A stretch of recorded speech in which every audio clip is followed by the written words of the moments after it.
A few months ago, I found out my wife was cheating on me. The divorce was finalized just a few days ago. I am 30 years old and a company employee. My wife is 28 years old and a company employee. We have no children. We have been married for 4 years and live in a rental. Our goal was to buy a house. We supposedly had a substantial savings account. However, we keep our savings separate, so it was hard to tell for sure. At some point, my wife suddenly started coming home late. Until then, she used to come home earlier than me, but she started coming home after 11 p.m. every day. We would talk for a little bit before she'd fall asleep. We had meals and did laundry separately. On weekends and holidays, she would do her own laundry, then leave the house before I knew it. She was hardly ever home, and since we both worked, we had to share the housework. I lived alone for a long time, so I could do most of the housework myself. I thought that whoever was free should do whatever needed done. She told me she'd been given an important project to work on. "I'm going to be working on it for a while," she said. I told her, "That's awesome. Don't worry about me and keep working hard." I feel like a fool for cheering her on so carefree. The discovery of the affair was a coincidence. I found a cell phone I'd never seen before. Was I wondering, what's this? I took a look at it and found a bunch of emails and photos of them together. She was probably using it to communicate with her lover. I immediately called the detective agency to investigate the affair. The result was guilty. She was completely guilty. My wife had left the office on time every day. She wasn't busy at work at all. After she left the office, we found a picture of her going into her lover's apartment. She must have gone shopping at the supermarket. She had big shopping bags in both hands, probably ingredients for dinner. I wondered whose wife she was. I laughed a little. According to the investigation, the man between us came home around 7 p.m. My wife left the apartment a little after 10 p.m., so they've been doing this for months, and I guess she thinks she hasn't been figured out yet. When she'd come home, she'd say things like, "I've been busy," or "I'm tired," like she was complaining about work, or that her computer crashed today, or that she left work late because of an extended executive meeting. How could she come up with so many excuses every day? I also had the detective office investigate her lover. He's my wife's boss at work. He's 42 years old and married. The apartment was rented by him for the purpose of their affair. I was surprised that the agency was able to find out so much in a few days. I felt ashamed when they said, "It was very easy this time." After that, I waited for the results of the investigation and I went to consult a lawyer. I want to divorce my wife. I told them I wanted to make sure to get alimony and revenge against her lover. The lawyer was a very experienced and kind man who looked like he had grandchildren. "I wonder what had happened to your wife," he said, stunned at the results from the investigation. So the lawyer acted immediately. It was easy because we had a lot of evidence. He said he would send a content-certified letter to the lover and wife immediately. Finally, the revenge drama begins. But at that time, I felt lonely, sad, frustrated, and empty because my wife, whom I loved and married, had betrayed me so brazenly. She had abandoned our life together, and she was devoting herself to another man. How could I not be her? The next day, I made a kimchi hot pot for dinner. My wife loves it, but it's easy to make and delicious. I also bought a cake. I went out of my way to buy it at a slightly expensive bakery. I also bought a cheap bottle of wine because I know nothing about wine. When my wife came home, I smiled, and said, "You must be tired. Thank you for your hard work every day," trying to greet her happily. She might say she isn't hungry, but I'll let her sleep in peace. And the next morning, I would be even nicer to her. That's what I was thinking. My insides were tightened in knots, though. The content-certified mail would probably arrive the next day or so. I was going to take a paid day off work and receive the mail myself. I was going to say, "Okay, here you go," as I handed it to her. Then I was going to leave the house while she was reading it, leaving her a note. Maybe I should have an installed wiretap to see how she reacts. I'd also leave a set of divorce papers and the keys to the apartment. In the note, I'd write things like, "Thanks for the memories," or "I wish you and your lover happiness." I was waiting for my wife's return while thinking about such things. But I got into an argument with my wife as soon as she came home. It seemed she didn't like the fact that I'd cooked dinner. She called me manipulative and a harasser. I couldn't control myself and got emotional. In the middle of our heated argument, my wife got mad and overturned the hot pot. The contents of the boiling pot splashed onto my thigh, and the food splattered all around me. Without thinking, "It's hot!" I yelled. I ran to the bathroom and ran cold water over the top of my pants. The water calmed me down a bit, but when I turned off the shower, the pain was quite severe. I gently took off my pants. My left leg was red from thigh to knee. Before I knew it, my wife came to the door of the bath. In a quiet voice, she said, "I'm sorry." She apologized repeatedly. She was probably surprised at what she'd done, and I think she was afraid of how angry I might get. When the pain subsided to a certain extent, I took out an ice pack out of the freezer and wrapped it around my thigh with a towel. Even with the ice pack wrapped around my leg, it still tingled, so I decided to exaggerate the pain a bit to make her feel bad. My wife paced back and forth, looking at me the whole time with tears swelling in her eyes. After that, I deliberately picked up all the ingredients from the pot and began to wipe up the juices. It was supposed to be an act, but as I was picking everything up, I actually started to feel sad and tears started running down my face. I couldn't get a good grip on the tofu and it crumbled into pieces in my hands. I brushed away my wife's attempts to help me, and I continued to clean up the mess with tears in my eyes. I had always thought of her as a quiet and gentle wife, but the moment she threw the pot, she was a different person. She was evil, I began to think. My wife, who used to be so lovely, but she's changed so much since she got involved with another man. I know it was partly because of the pain in my leg, but I just couldn't stop crying after noticing the change in my wife. After that, I kept trying to show her how I was enduring the pain. Blisters had started to form on my legs, so it really did hurt. Even so, I acted like it hurt more than it really did. When I saw my wife becoming flustered, I felt a little better, so I thought I'd push the envelope even further. I'd get rid of all the frustration I'd been feeling up until now. The next day, my wife made some unexpected moves. First, she took a day off from work and went with me to the hospital. Even though I keep refusing it, she took care of me. Even while preparing meals and doing housework, she wouldn't leave my side. Maybe my overacting backfired. She looked worried and apologetic and tearful throughout the day. I didn't eat. I avoided conversation. I kept acting like I didn't want to deal with her anymore. At the hospital, I had them write me a medical report. It was a second-degree burn. The blisters were the size of my palm. It must have rubbed against my pants, causing the blisters to burst. I was surprised when the doctor said I was at risk of getting a bacterial infection. When my wife heard about it, she took the next day off. She was acting really meek. She probably doesn't think I know she's cheating on me. Maybe it's guilt for getting me burned. She's never let me out of her sight, always following me at a distance. I'd love for her to see the contents of the letter, but now I'm not prepared to leave. Even packing, my wife won't leave me, so it's going to be hard. I can't even move this stuff out before she sees the letter. But if I kick my wife out, I'm sure she'll go to her lover's place. Even if she goes there, I'm sure he'll turn her away. That's why it would be more damaging for me to leave. There was a reason why he wouldn't welcome her in. It was in a text message on his cell phone. "Honey, tonight make dinner something with meat." "Okay." "Oh, and buy some alcohol." "Okay, I will." "I will be late today, so you can just make dinner and go home." "No, it's okay. I'll wait." "I told you I will be late, didn't I?" "I understand." "You're a husband." I wanted to shove it in his face. Her lover didn't care at all. Just when I thought that, my wife said, "I love you. I want to be with you forever." That's what she wrote. From what I saw, my wife was more in love with him, and he was just playing with her. It makes me uncomfortable just to think about it. That night, I told my wife to go to work tomorrow. She was worried about the burns, but I told her it didn't hurt. "I'll go to work tomorrow too," I told her, and she looked a little relieved. And then, "I've got some work I need to get done today, so don't worry if you hear something in the middle of the night." I lied. After she went to bed, I was going to pack up my stuff. I was only going to take what I could carry out, but I regretted it so much. I should have never suppressed my emotions during that argument. It would have been so much easier if I had just left the house. But now that it had come to this, I had to sneak out of the house without my wife noticing. I spent the night preparing everything.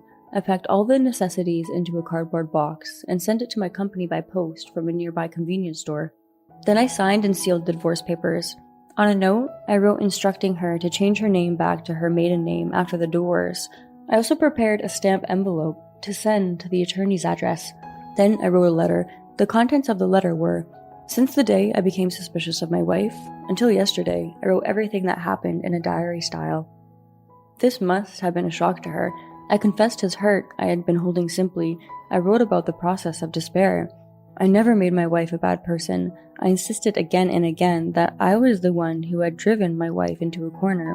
I also included the key to the house in the letter. What would my wife do if she found this in the morning? Would she go to the office? Her lover's certified mail was addressed to their company. This was an order from the lawyer. Because I really love my wife, I couldn't stop feeling betrayed. So I wanted to give them both to pay maximum price. His family life will surely turn to hell. And of course, my wife's life will also be in ruins. I myself don't think that divorce is the absolute revenge. I was planning to choose the way that my wife would suffer the most. The next morning, I laid out the things I'd prepared on the table and left the house. When I arrived at the office, I received an ungodly number of calls from my wife. I put the phone on silent, so ignored her calls. Then the next thing I know, I'm getting text messages constantly. The contents were full of apologies, but it wasn't an apology for the affair. I'm sorry I made you uncomfortable. I'm a terrible wife for putting my work before you. I will quit my job and try to be a better wife. The fact that there was no apology for the affair was a tremendous shock. I don't know what I left the letter for. Maybe she didn't read it. Depending on how my wife responded, I was a little inclined to forgive her, but I just got angrier and angrier. I received more emails than I can count. I didn't reply to any of them and ignored them. After work, I stayed at a coworker's place. I had a few single coworkers, so I figured I'd be okay for the time being. The next day, I didn't get any emails or phone calls at all. Maybe they received the content-certified mail. I called the lawyer and found out that they hadn't heard from my wife or her lover. I was curious, so I went by the apartment they rented to meet up to see if anyone was there, but the lights were off and the place looked empty. The lawyer told me, "Don't go poking around, we have to wait for them to make a move," he warned me. The next day, I got a call from a friend of my wife's at work. My wife visited her friend's house late last night, and when she told him what happened, she panicked. They were worried about her, so they didn't let her go home.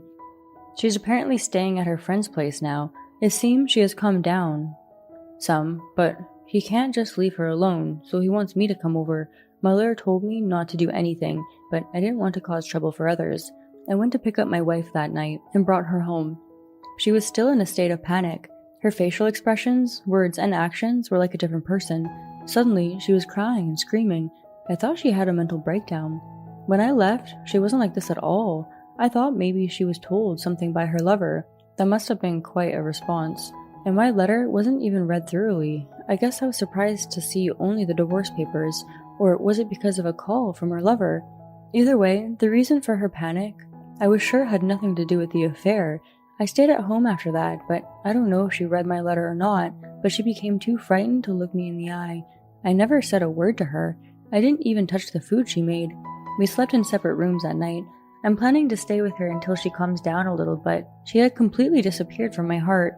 On the contrary, she became more and more annoying. She continued to be mentally unstable. I thought about taking her to a doctor, but my lawyer stopped me. Now, I was advised to avoid any action or conversation that might worry my wife. She hasn't been to work since then, but I found all the text messages from her lover on her cell phone. I could see from the text messages that he was just as panicked as my wife. But even looking at the text messages, I also felt no love or sympathy for my wife. And I found the email that may have been the cause of their panic. "I'm 3 weeks late for my period." No matter how you looked at it, my wife was in love with him, but the other guy just thought of my wife as something fun to play with. That's why he blames his wife. This explains my wife's unusual emotional state. My wife didn't have a lot of menstrual disturbances, and with more, I couldn't remember doing anything for the last 6 months. She's not very skillful at lying or bargaining, so it didn't seem all that crazy of a thing. It's a heavy subject, but it's none of my business. The two parties concerned can talk it out. You asked for it, you get what you deserve, I thought. When it came to the review for alimony and the division of property, it would be good material. As I went through more emails, I found a reply from her lover.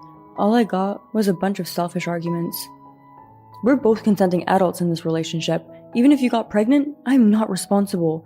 If you try to blackmail me, I will take legal action.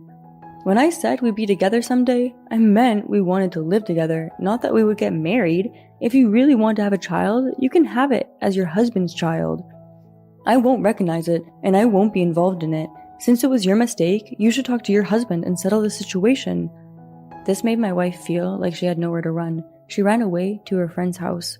But fortunately, or unfortunately, I don't know, she was not pregnant. She was relieved, and so was I. I'm sure he was relieved too. But wife was still having mood swings, ups and downs. I couldn't concentrate on my work for a long time. Whenever we see each other, all I hear is apologies and excuses. I'm fed up with it. I feel sorry for my wife, but on the other hand, I have completely lost all affection for her. She lost complete contact with her lover. I've decided to work together with my wife in order to punish him. My wife sensed a slight softening in my attitude. I think she understood that we weren't divorcing right away. Guilt and self-loathing and fear of divorce were all replaced by hatred for her ex-lover. Gradually, she regained some of her pep and was able to put on makeup and go out. And then, I had a meeting with my lawyer. My wife also decided to get a lawyer. She felt so guilty about cheating on me. She was only thinking of paying alimony to me. But there was a possibility that my wife would be sued by her lover's wife as well. The lawyer pointed that out to her. Even if I got alimony from her lover, there was a possibility that his wife would demand a higher amount than given to me. My wife, who was unaware of this, she seemed to have made up her mind and get a lawyer too. My lawyer referred her to a firm he knew. From there, I asked for a lawyer who is good at divorce issues. After a while, I was called by the lawyer's office. I had a meeting with 6 people. My wife, 2 people from her lover's family, their lawyers, me and my lawyer. First, I explained the details and confirmed the facts from all parties. Next, I explained my demands. I was demanding sanctions against them. I offered him a reasonable fee. However, his lawyer seemed to be an excellent lawyer, and after much persuasion, I was left with an unanswered question. He said the evidence was insufficient. The evidence was not enough to make a case. Moreover, as far as he was concerned, that his wife was living separating from him. And he clearly said having to travel back and forth was nothing but a nuisance. And then, I sent a content-certified letter to his company, but apparently it had no effect at all, so it's impossible for me to make a claim against his company or his wife. He got the story turned upside down when he brought in his lawyer. In the meantime, my wife and the man started to argue. That's because you said... Because you said so. You told me to. For a while, I was forced to watch them arguing like a married couple. Even if it was in front of your husband, how could you say that? When I saw that, I really didn't care. I wanted nothing to do with him ever again. After that discussion, my wife and I had a heart-to-heart talk. She told me how the affair happened and how she was feeling. I told her how I honestly felt. I can't think about rebuilding. I want a divorce, I said. My wife agreed. She signed and sealed the papers. My wife told me the story of how she and the other man's relationship started. He was taking advantage of authority as her boss. He said he wanted her to support him, and they got to know each other through work.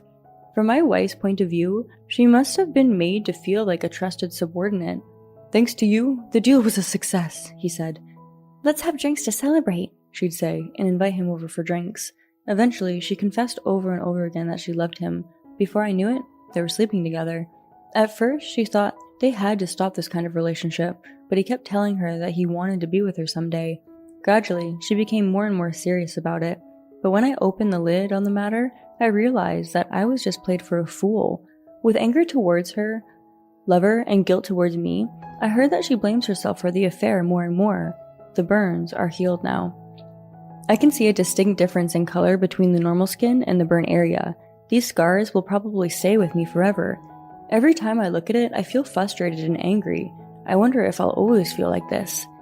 Then I filed for divorce. She seems to have given up and was quiet, only occasional showing signs of loneliness. I moved out of the apartment immediately. I was allowed to live in the company's dormitory. My ex-wife moved to the apartment she used to meet her lover in. It was the only place she could go. I'm still negotiating with him. Ex-wife wants to talk to me about some things, but I don't want to get involved, so I ignore her. But it seems that his wife is more determined than my ex-wife. She contacted my lawyer, and they said they wanted to take everything from them. He said it's up to me what to do, and I'm thinking about it. I'm the ex-husband of the girl that her husband cheated on her with. I don't think she really wants to cooperate with me, but if the interests are aligned, I'm willing to see eye to eye. My lawyer is supposed to listen to them and let me know what's going on. I'm just trying to focus on work for now. Thank you for watching. We hope you enjoyed the show. We look forward to seeing you again. Please subscribe to our channel.